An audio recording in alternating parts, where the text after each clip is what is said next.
오셨습니다. 이스라엘 백성은 40년 광야 생활을 마치고 이제 요단강 맞은편, 요단강만 건너가면 이제 하나님께서 약속하신 가나안 땅이에요.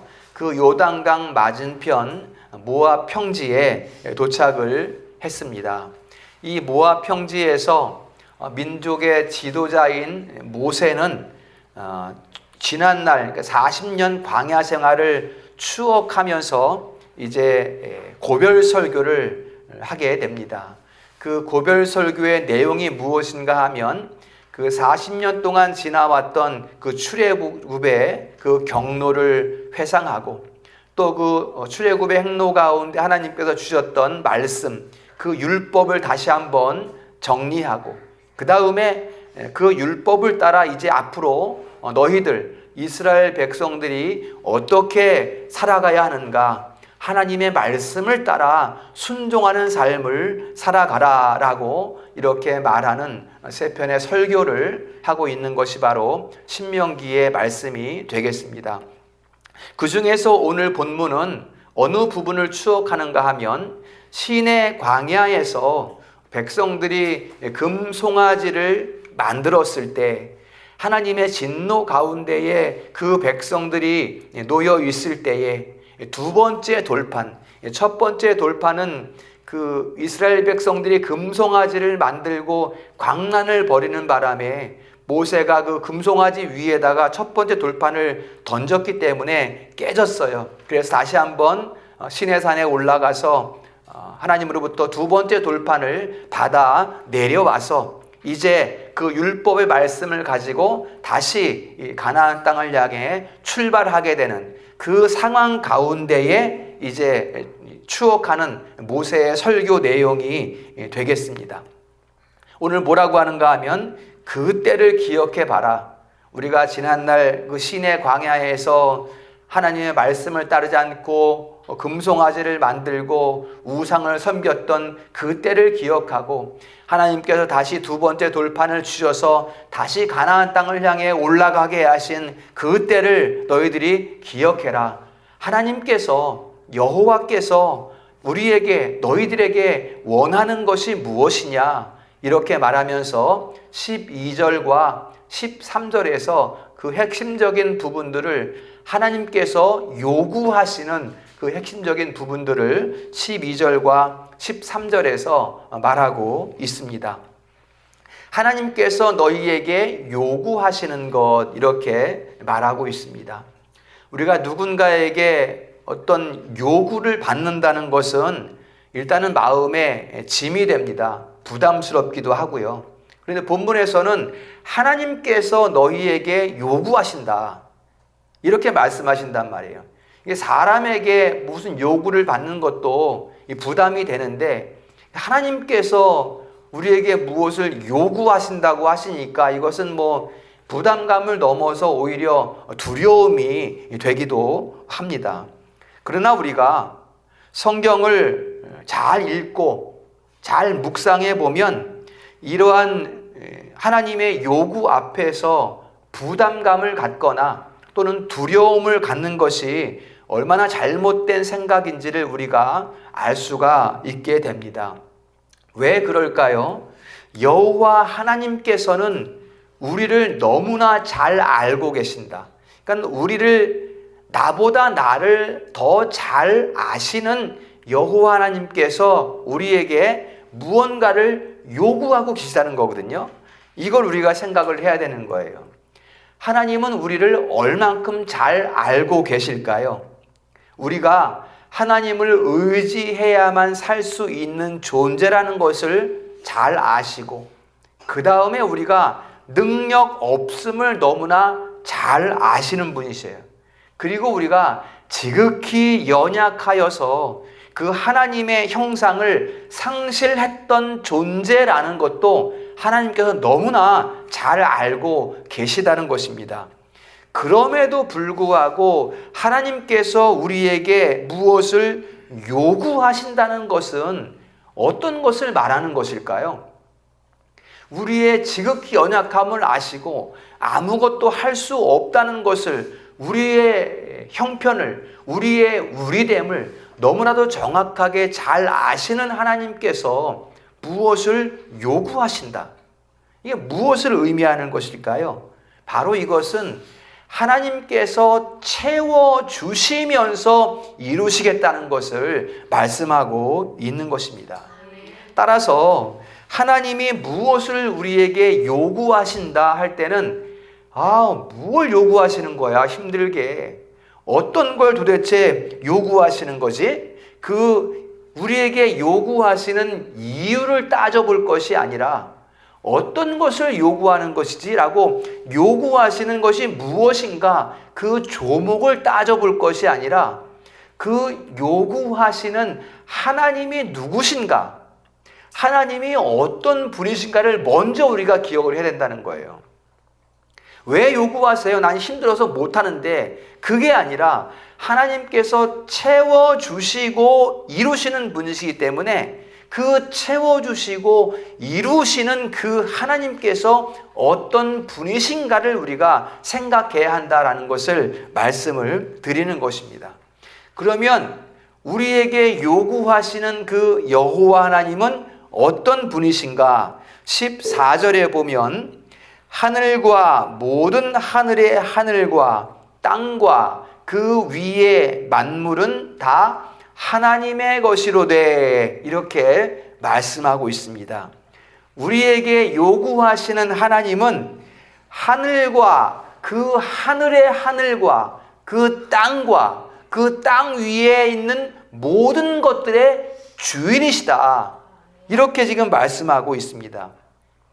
곧 하나님께서는 창조주 하나님이시요, 또 연약한 우리를 돌보아 주시는 긍휼히 여기시는 구속주 하나님이시요, 이것을 지금 말씀하고 있단 말이에요. 그러니까 17절도 봅니다. 17절에 우리가 읽진 않았지만 17절에 보면은 하나님 여호와는 신 가운데 신이시며 주 가운데 주이시며, 이렇게 말씀하고 있어요. 여기에서 신이라는 단어가 바로 창조주 하나님을 말하는 그 단어예요. 그 다음에 주라는 단어가 바로 우리를 긍휼히 여기시는 구속주 아도나이라는 그런 단어를 취하고 있습니다. 그 하나님께서 우리에게 무엇을 요구하고 계시다는 거예요. 그 다음에 17절 중간에 보면, 중간에 크고 능하시며 두려우신 하나님, 이렇게 말했어요. 맞습니다. 하나님은 크고 능하시며 두려우신 하나님이에요. 능력이 너무나 크기 때문에, 그 위엄이 너무나 크기 때문에 두려우신 하나님이 맞아요. 그러나 그 위엄과 능력이 위대하신 그 하나님은 우리를 긍휼히 여기시는 하나님이시라는 것이죠. 그 하나님이 우리에게 요구하신다.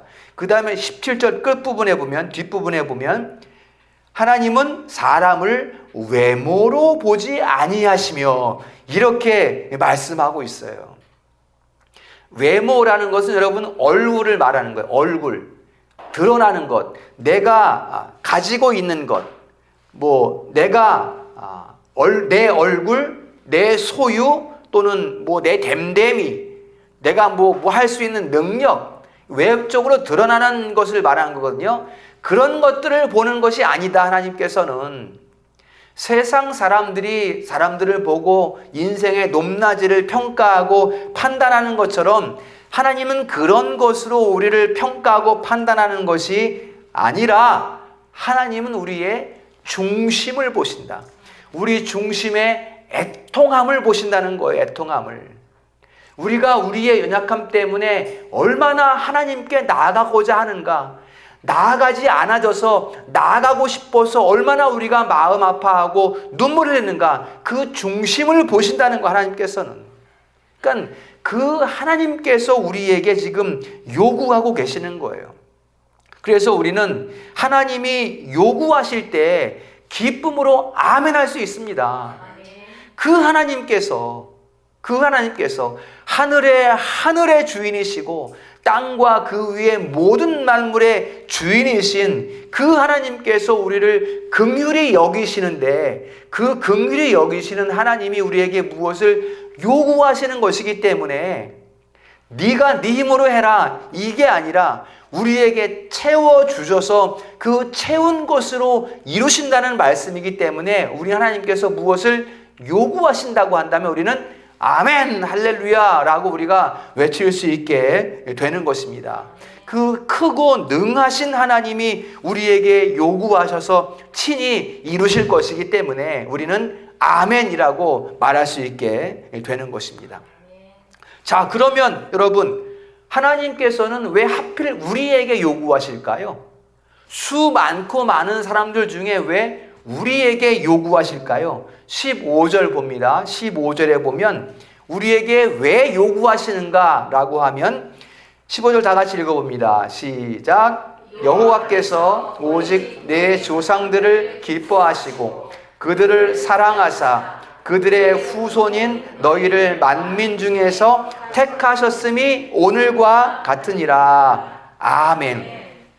다른 게 아니에요. 우리에게 요구하시는 이유는 우리를 기뻐하시고 우리를 사랑하시고 우리를 택하셨기 때문에 우리에게 요구하시는 거예요.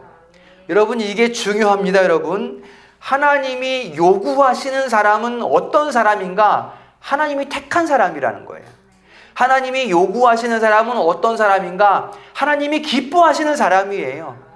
하나님이 요구하시는 사람은 어떤 사람인가? 하나님께서 사랑하시는 사람이에요. 그들에게 요구하시는 거예요. 아무에게나 요구하시는 게 아니라 사랑하시고 기뻐하시고 택한 그 자기 자녀들에게 하나님께서 요구하신다. 이것을 말씀하고 있어요. 그러니 여러분, 하나님께 요구받는다는 것이 얼마나 즐거운 일인가. 그 요구는 두려움과 그 요구는 꺼리낌이 아니라 기쁨이다. 즐거움이다. 행복이다. 이것을 성경이 우리에게 말씀해주고 있는 것입니다. 우리 성도들, 우리에게 요구하시고 우리 안에서 친히 이루시는 여호와 하나님께 모든 일을 의뢰할 수 있기를 축복합니다. 그렇게 하면 우리의 모든 삶의 환경, 모든 것을 여호와 하나님께 의뢰하면 우리 가운데 기쁨이 충만할 줄로 믿습니다. 자, 그러면 무엇을 요구하실까? 이제 하나님께서 우리에게 무엇을 요구하실까? 12절과 13절에 있다 그랬죠? 요구하시는 것이. 자, 12절 보세요. 자, 번호를 매겨 보겠습니다. 번호를. 자, 1번. 내 하나님 여호와를 경외하고. 그게 1번. 그 다음에 2번. 모든 도를 행하고. 모든 도를 행하고 2번. 그 다음에 3번. 그를 사랑하고. 12절에 그를 사랑하고. 그 다음에 4번. 마음을 다하고 뜻을 다하여 하나님을 섬기고. 요게 4번. 그 다음에 5번 13절. 여호와의 명령과 규례를 지키라. 이게 총 5가지가 이렇게 되어 있습니다. 간단하게 한 가지씩 살펴보도록 하겠습니다. 먼저 하나님 여호와를 경외하고 1번입니다. 하나님 여호와를 경외하고. 우리가 경외라는 단어에 아주 익숙합니다. 우리 교회는. 여러분, 우리는 우리의 허물을 가지고 우리의 죄를 가지고는 여호와 하나님 앞에 나아갈 수 없어요. 하나님은 거룩하신 분이시기 때문에 그 거룩하심 앞에 우리의 죄를 가지고 나아갈 수가 없습니다. 빛 앞에 어둠이 나갈 수가 없어요. 빛이 있는데 어둠은 그 앞에 존재할 수가 없는 거예요. 그러니까는 이 죄라는 어두운 그늘을 가지고 참 빛 되신 하나님 앞에 나아갈 수가 없어요. 우리는. 그럼에도 불구하고 왠지 하나님께 자꾸만 이끌려 가면서 내 죄를 회개하는 상태. 나는 도무지 나갈 수 없는데 지금 내 모습으로는 그 하나님의 거룩한 빛 앞에 나아갈 수 없는데 그럼에도 불구하고 내 죄를 가지고 내 죄를 회개하면서 하나님 앞에 나아가는 상태, 이게 경외의 상태입니다. 그래서 우리가 경외를 경건한 두려움, 이렇게 우리가 표현을 했어요.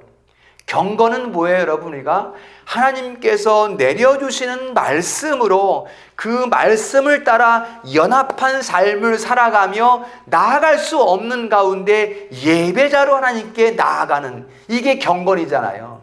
바로 경외입니다. 이 경외, 이게. 그래서 경외를 경건한 두려움이다, 이렇게 우리가 표현을 했습니다. 그러면 여러분, 한번 여기서 기억해 봅시다. 우리가 어떻게 경외할 수 있어요? 우리가 어떻게 그 하나님 앞에 나아갈 수 없는데 어떻게 나아갈 수 있어요? 앞에서 말씀드린 대로 채워주시면서 이루신 하나님, 이렇게 말씀드렸죠? 하나님께서 우리에게 경외를 주신 거예요, 여러분. 경외를 주셨기 때문에 나아갈 수 없음에도 불구하고 하나님 앞에 나아가게 된 것이에요. 이것을 지금 하나님께서 우리에게 요구하신다. 요구하신 것이지만 하나님께서 주시고 이루시는 것, 이걸 다시 한번 기억하시면 되겠습니다. 자, 두 번째, 모든 도를 행하고 그랬어요. 도. 여기에서 도라는 단어, 도를 행한다는 것은 이렇게 길 위에 올라서서 걸어가는 것을 말해요. 길 위에 서 있는 거예요. 그러니까는 여호와의 모든 도를 행한다라는 것은 여호와의 길로 걸어가라, 이걸 지금 말씀하는 거예요. 여호와의 길로 걸어가라. 내가 세상의 길 위에 서 있다면, 세상의 길 위에 서 있음으로 말미암아 마음이 곤고하고 힘들고 어렵다면 즉시 돌이켜서 여호와의 길 위에 서라. 여호와의 길 위에 서는 자가 복된 사람입니다, 여러분. 그 길 위로 올라서라는 거예요, 여러분. 하나님은 그 길, 지금 우리가 서 있는, 내가 세상의 길을 걸어가고 있다면 즉시 그곳에서 돌이켜서 그 여호와의 길 위로 올라서라. 이걸 지금 우리에게 요구하고 있는 것입니다. 여러분, 지금 여러분들이 올라서 있는 길을 잘 헤아려 보십시오. 여러분, 우리가 지금 세상을 향해 걸어가는 길 위에 있다면 사탄은 이것을 결코 포기하게 내버려두지 않아요. 그 길을 계속 걸어가게 만들어요. 나는 지금 힘든데, 나는 이 길을 그만두고 여호와의 길 위에 서고 싶은데 사탄이 그것을 그만두지 못하게 만든단 말이에요. 이걸 잘 우리가 헤아려 볼 수 있어야 됩니다. 즉시 우리가 그 세상의 길 위에서 벗어나서 여호와의 길 위에 서는 방법이 뭐예요? 지금 선포되는 이 말씀에 귀를 기울이라는 거예요, 여러분. 귀를 기울이고 지금 오늘 선포되는 이 말씀을 묵상하며 결단하라는 거예요, 여러분. 무엇을 결단하라고? 세상의 길 위에 서 있는 내 발걸음을 여호와의 도를 행하는, 여호와의 길 위로 올려놓는, 그것을 지금 생각하고 묵상하고 듣고 결단하라. 이것을 지금 우리에게 말씀해주고 있는 것입니다. 여러분, 12의 혈류병을 앓았던 여인이 세상 사람들이 얼마나 조롱했는지 몰라요. 저건 가까이 할 수 없는 병에 걸려서 저거는 상종 못할 인간이야. 세상 사람들이 얼마나 조롱했는지 몰라요. 그러나 그 사람들의 멸시와 조롱을 눈앞에 눈물을 안고서, 그 아픔을 안고서 예수께로 나아가는, 여러분 어떻게 나아갈 수 있겠습니까? 그런 멸시를 당하면서 숨어도 숨지 사람들이 모이는 곳에 갈 수 있겠습니까? 그 수치를 안고. 그러나 이 여인은 눈물을 흘리면서 예수님 앞에 나아가듯이 지금 하나님께서는 우리가 나아갈 수 없는 그 길, 여호와의 도를 행하는 그 길로 나아오라. 이것을 지금 우리에게 요구하고 계신 것입니다. 우리 성도들이 여호와의 길 위에 우뚝 서시기를 축복합니다. 다음에 세 번째, 그를 사랑하고 그랬어요. 그를 사랑하고. 여호와를 사랑한다는 것은 여러분, 여호와 하나님과 하나가 되는 것을 의미해요. 그게 여호와를 사랑하는 거예요, 여러분. 성부, 성자, 성령 삼위 하나님께서 한 분으로 완전한 사랑이듯이 하나님이 우리 안에 거하시고 또 내가 하나님 안에 거하고, 이제는 내가 사는 것이 아니요 그리스도께서 내 안에 사는 것이라. 그리스도께서 내 안에 사시고 내가 그리스도 안에 사심. 이게 여러분 사랑입니다. 이게 하나님을 사랑하는 모습이에요. 우리 성도들 예수님의 품 안에 훅 들어가셔야 돼요. 그 품 안에 안겨야 돼요. 그래서 예수 그리스도와 하나가 되어야 합니다. 여러분, 하나가 되는 그 창조력은 대단합니다. 위대합니다. 여러분, 사도 바울이 그리스도와 교회의 관계를 부부의 비유를 했어요. 에베소서 5장에서. 왜 그리스도와 교회의 관계를 이 부부에 비유했는가 하면, 부부가 온전히 하나가 되어서 한 몸을 이루어서 서로 돕고 사랑하고 존경하면 부부는 엄청난 일을 해낼 수 있다는 거예요. 위대한 일을 해낼 수 있다는 거예요. 그래서 사도 바울이 이 교회를 그리스도와의 관계 가운데에서 부부에 비유하고 설명하는 것을 우리가 볼 수가 있습니다. 이 비밀이 크도다, 이렇게 말해요. 이 비밀이 크도다. 부부의 비밀이 큰 것처럼 교회와 그리스도의 관계의 비밀이 크도다, 이렇게 말하고 있습니다. 그러니까 우리가 그리스도와 연합된 삶을 살아갈 때 그 삶의 능력이 얼마나 큰 것인가를 우리에게 말씀해주고 있는 거예요. 그것을 오늘 말씀에서는 여호와를 사랑하라, 이렇게 지금 말씀하고 있습니다. 자, 네 번째, 마음과 뜻을 다하여 네 하나님 여호와를 섬기라, 이렇게 말하고 있습니다. 마음을 다한다라는 것은 우리의 중심을 드리는 걸 말해요. 중심. 마음을 다하는 것이 뭐겠습니까? 그렇죠? 생각은 딴 데 있는데 그냥 하는 척하는 건 마음을 다하는 게 아니잖아요. 그렇죠? 그래서 우리 중심 전체를 내어드리는 것을 마음을 다하는 것이다, 이렇게 말씀을 드리고요. 그리고 중심을 드림으로써 그분을 정확한 목적지로 삼으라는 것을 말합니다. 그게 마음을 다하는 것이죠. 그렇죠?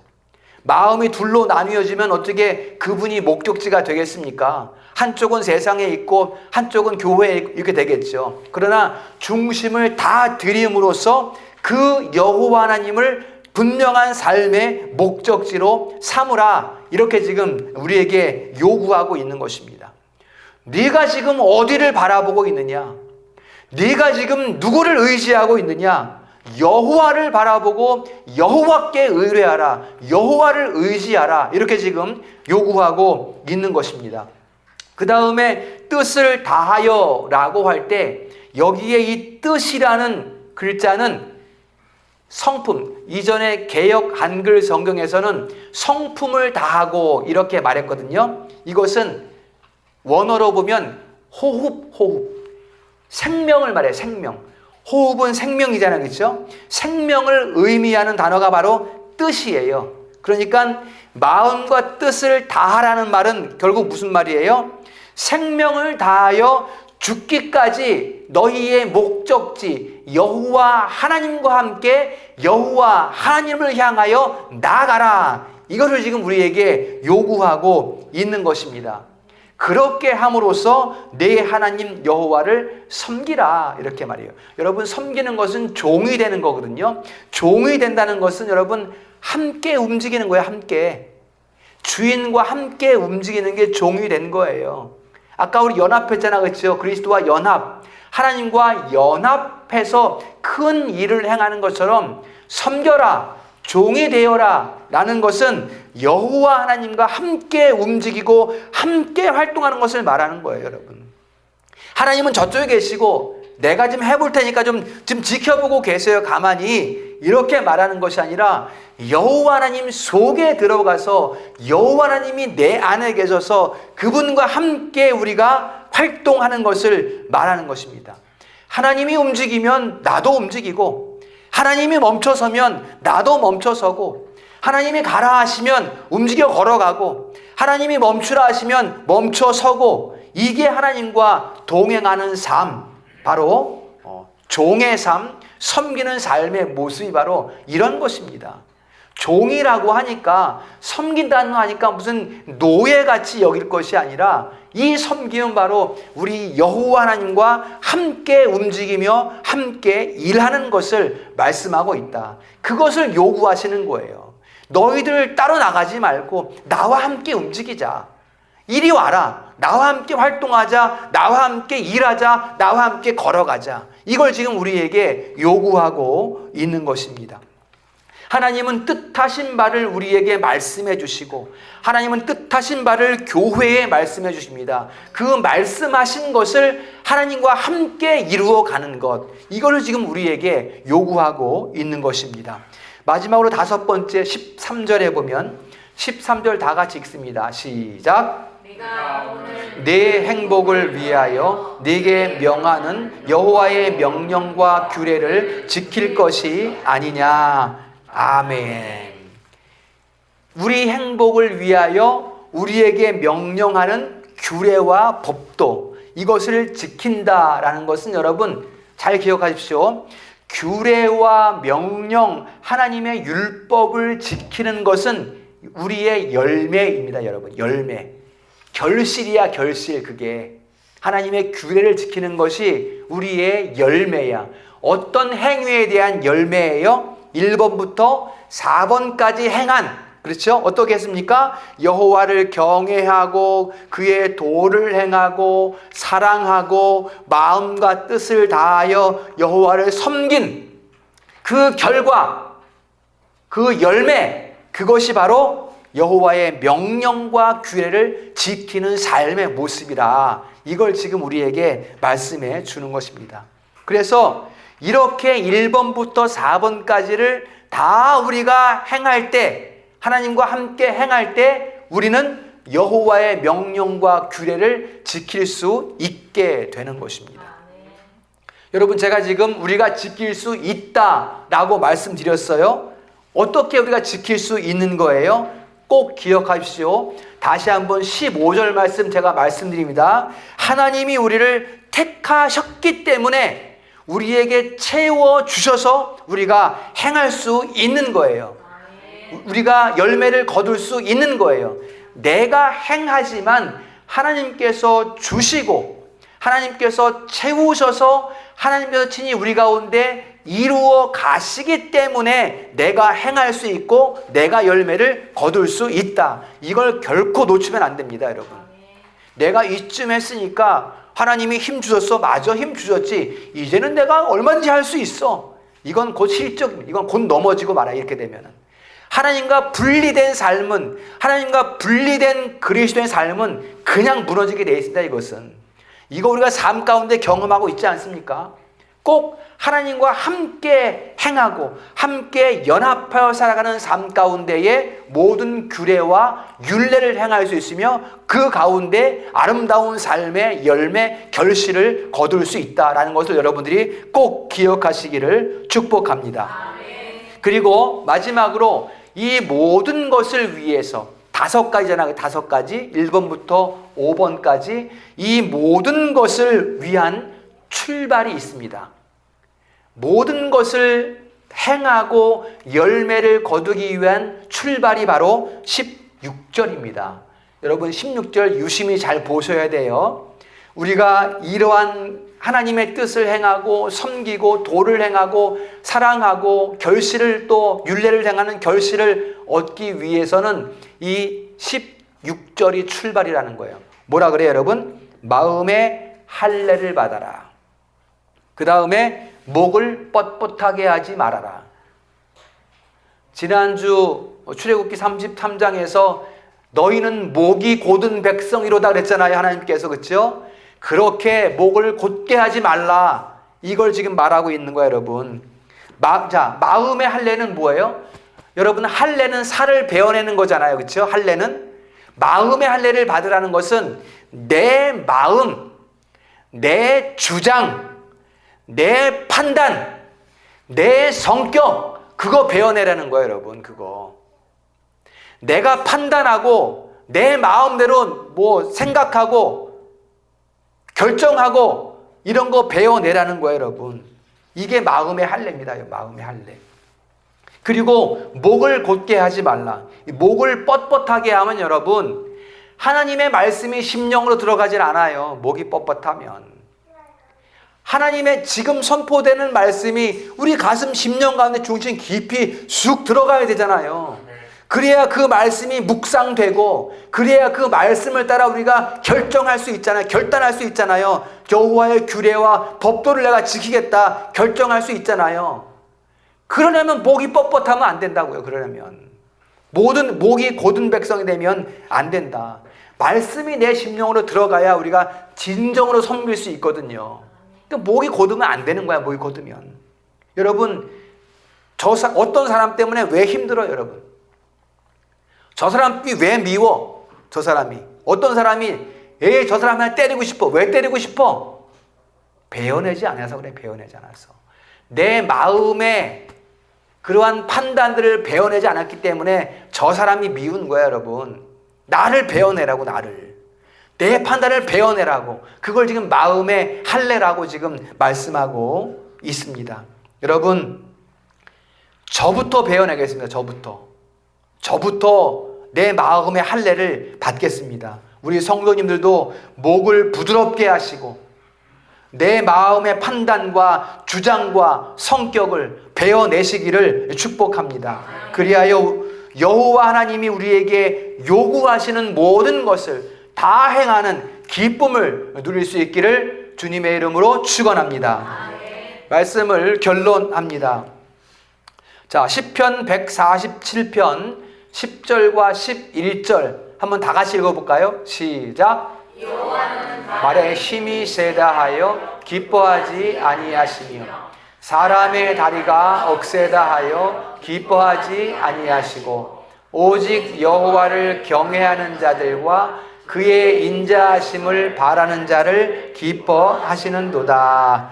아멘. 자, 여호와 하나님은 말에 힘이 세다, 뭐 재산이 많다, 부하다, 이런 것 갖고 기뻐하지 않고 내가 힘이 있다, 뭐 다리가 억세다 그 말이거든요. 힘이 있다, 능력이 있다, 그런 걸로 기뻐하지 않고 여호와 하나님은 뭘로 기뻐한다고? 여호와를 경외하는 것, 나아가는 거 말이에요. 여호와 앞에 나아가는 것을 기뻐하고, 그 다음에 뭘 기뻐해요? 인자하심을 바라는 자, 은혜 주소서, 나로서 할 수 없으니 여호와여 나에게 은혜 베푸소서, 이 인자하심을 바라는 자를 기뻐하신다. 뭡니까? 목을 곧게 하지 말라는 거야, 여러분. 목을 곧게 하지 말라는 거야. 내가 가진 걸로 하나님 기쁘게 해드려야지, 내가 뭐 해서 기쁘게 해드려야지, 이거 아니라는 거예요. 오직 작은 자의 마음이 되어서 주여 은혜 베푸소서, 나아갈 수 없으나 내가 여호와 앞에 나아갑니다, 이런 고백 가운데 나아가는 것을 여호와께서 기뻐하신다. 자, 예레미야 2장 19절도 한번 보면 읽습니다. 시작. 내 하나님 여호와를 버림과 내 속에 나를 경외함이 없는 것이 악이요 고통인 줄 알라. 아멘. 우리 인간의 삶에서 무엇이 악이고 무엇이 고통인가, 이걸 지금 알려주는 말씀이에요. 무엇이 고통이에요? 여러분, 하나님이 나한테 뭘 요구해서 그게 고통이에요? 하나님이 요구하셔서 예배 드리는 거, 기도하는 것이 고통이에요? 봉사하고 섬기는 것이 고통이에요? 그게 아니라는 거죠. 뭐가 힘든 일이에요? 뭐가 우리의 고통이에요? 여호와를 멀리 떠나 있는 것이 고통이다. 여호와를 멀리 떠나 있어도 뭐 삶이 잘 살고 있어, 열심히 살고 있어, 그 마음이 행복하겠습니까? 안 행복하다는 거예요. 껍데기의 어떤 모습이 아니라 그 심령이 편안하지 않다는 거예요. 여호와를 멀리 떠나 있으면. 그 다음에 무엇이 악이다? 무엇이 악이다?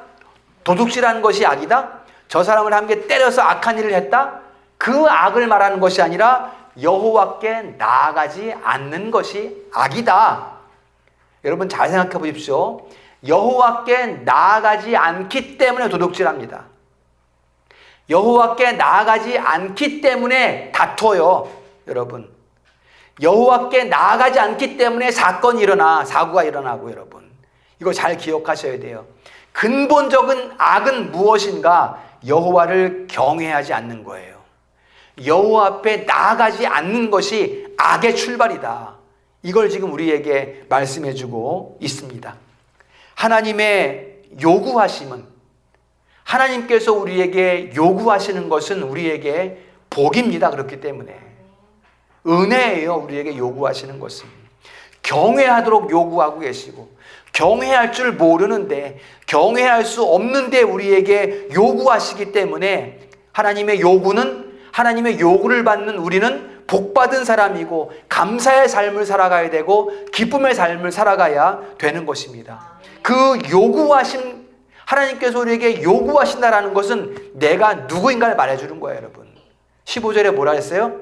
택함 받은 백성, 하나님이 기뻐하시는 백성, 하나님이 사랑하시는 백성을 말해주는 것이기 때문에 그 하나님의 요구하심이 우리에게 얼마나 큰 기쁨일까를 다시 한번 생각해 볼 수가 있습니다.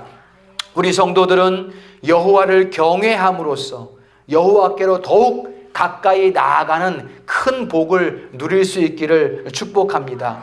그러므로 오늘 우리에게 요구하시는 그 여호와를 마음과 뜻과 정성을 다하여 사랑하고 그의 도를 행하고 경외하는 삶으로 온전히 실천되는 우리 성도들의 삶이 될 수 있기를 주님의 이름으로 축원합니다. 자비로우신 하나님 아버지 감사하고 찬양합니다.